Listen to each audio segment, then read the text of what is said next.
తీర్మానాలు చాప్టర్ను ఈజీగా చేయడం ఎలా చూడండి. ఒకసారి ఇక్కడ మనకి ఏమి ఇచ్చాడంటే 2 ప్రవచనాలు ఇచ్చాడు. 2 ప్రవచనాన్ని బట్టి మనం ఇక్కడ బొమ్మ గీసుకోవాలి. చూడండి, అన్ని పిల్లులు బల్లులు. అదిగోండి, అన్ని పిల్లులు బల్లులు. రెండోది ఏంటి? అన్ని బల్లులు కుక్కలు. అన్ని బల్లులు కుక్కలు. ఓకే, ఇప్పుడు వీటిలో తీర్మానాలు కరెక్ట్ ఒక లేదో చూసుకోవాలి. ఫస్ట్ తీర్మానం ఏంటి? కొన్ని కుక్కలు బల్లులు. కరెక్టే కదా, కొన్ని కుక్కలు బల్లులే కదా. కాబట్టి మొదటి తీర్మానం కరెక్ట్. రెండో తీర్మానం కొన్ని కుక్కలు పిల్లులు. చూడండి, కొన్ని కుక్కలు పిల్లు. అన్ని పిల్లులు కుక్కలు, అన్ని బల్లులు కుక్కలు. అయితే ఇక్కడ మనకేంటి ఇప్పుడు? ఫస్ట్ తీర్మానం కొన్ని కుక్కలు బల్లులు. చూడండి, కొన్ని కుక్కలు బల్లులు, కొన్ని కుక్కలు పిల్లులు. సో తీర్మానం 1, తీర్మానం 2 రెండు కరెక్ట్. కాబట్టి ఆన్సర్ ఈజ్ ఆప్షన్ డి. 2 తీర్మానాలు సరి అయితే ఆప్షన్ డి. ఆగి ఉన్న చిత్రాలు చాప్టర్ను ఈజీగా చేయడం ఎలా? చూడండి ఒకసారి ఇక్కడ మనకి ఇలాంటి పిక్చరు వీటిల్లో ఎక్కడో ఒక చోట ఏదో ఒక దాంట్లో దాగి ఉంటుంది. దానికి అనుకోనాలి.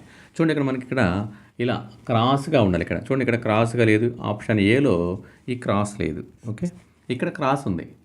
ఆప్షన్ ఏలో క్రాస్ ఉంది, కానీ ఇలా అడ్డంగా మనకి 3 లైన్స్ ఉండాలి కదా. 3 లైన్స్ లేదు, కాబట్టి ఆప్షన్ బి కూడా కాదు. ఆప్షన్ సి చూడండి, ఇదిగోండి, ఇలా 3 లైన్స్ ఉండాలి. ఇక్కడ 1 2 3 ప్లస్ క్రాస్ ఉంది. ఓకే, ఇదిగోండి, ఇలా స్ట్రైట్గా, ఇక్కడ స్ట్రైట్గా. ఓకే, సో మనకు కావాల్సినటువంటి ఫిగర్ మొత్తం ఇక్కడ కనబడుతుంది.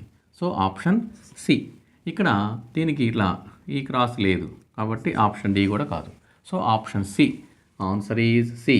మనకి ఇచ్చిన పిక్చరు ఇచ్చిన ఆప్షన్లో కంపల్సరీగా దేంట్లో ఒక దాంట్లో దాగి ఉంటుంది. దాన్ని మనం ఈజీగా కనుగొనడం ఎలాగో నేర్చుకున్నాం.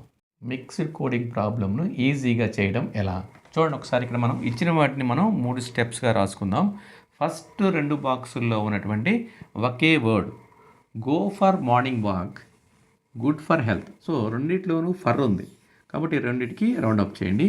ఈ రెండిట్లో ఒకే సింబల్ ఉండాలి. ఓకే, ఒకే సింబల్ చూసుకుంటే ఏముందో? క్వశ్చన్ మార్క్ ఉంది. చూడండి, క్వశ్చన్ మార్క్కి రౌండ్ అప్ చేయండి. కాబట్టి ఫర్క్ ఏంటి? Code question mark. Okay, next second third తీసుకోండి. Good health, good for walk fast. కాబట్టి ఈ గుడ్ అనే దానికి మనకి రెండిట్లోనూ 2 బాక్సులో ఉంది, కాబట్టి ఒకే కోడ్ ఉండాలి.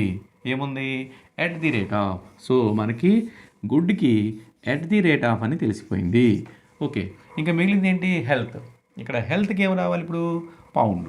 ఓకే, హెల్త్కి మనకు కావాల్సినటువంటి పౌండ్ వచ్చేసింది. కాబట్టి answer is option C. Okay, find the missing number. Miss అయిన నెంబర్ని 1 మినిట్లో చేయడం ఎలా? ఈజీగా చూడండి ఒకసారి. 4 + 5. 4 + 5 is equal 9. 9 square is equal 81 - 6, that is equal 75. Okay, next second one చూడండి. 5 + 6 is equal 11. 11 square is equal 121 - 8 is equal 113. Okay, next third one చూడండి. 5 + 7 is equal 12. 12 square is equal 144 - 9, that is equal 135. Answer is 135.